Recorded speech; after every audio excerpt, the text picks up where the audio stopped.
So, in this video, I'm going to discuss a very practical technique that is quite simple, yet not everyone is aware of it.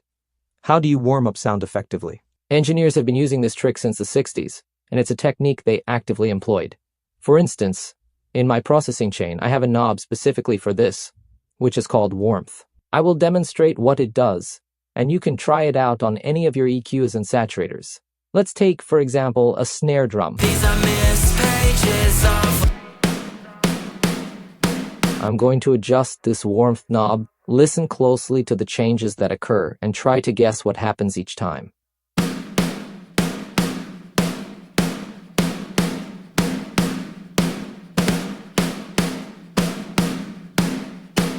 The vocals use the same technique.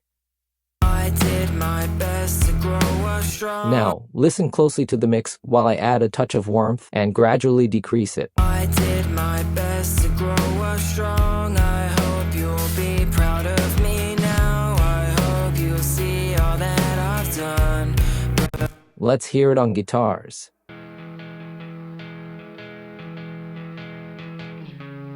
Hope you'll see all that I've done. The warmth is changing.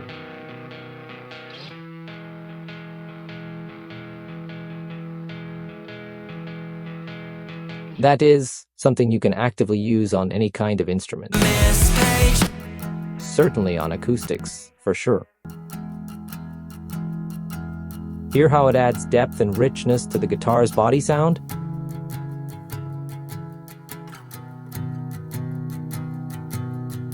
And people say, well, you're it. So, what exactly is this concept of heat? It's quite straightforward. When you open a plugin, such as this one, known as Waves Fader, you'll notice that it incorporates a fundamental principle that sound designers have been familiar with for many years.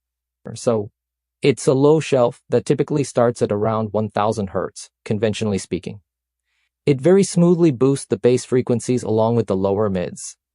That's what gives it that warmth. Analog equipment used to introduce, as you might know, harmonic distortion as well.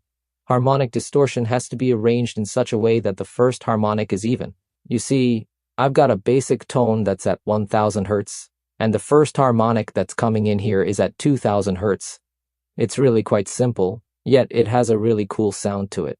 Let me demonstrate it to you now in another session. As you can observe, I have the snare drum properly heated in this setup.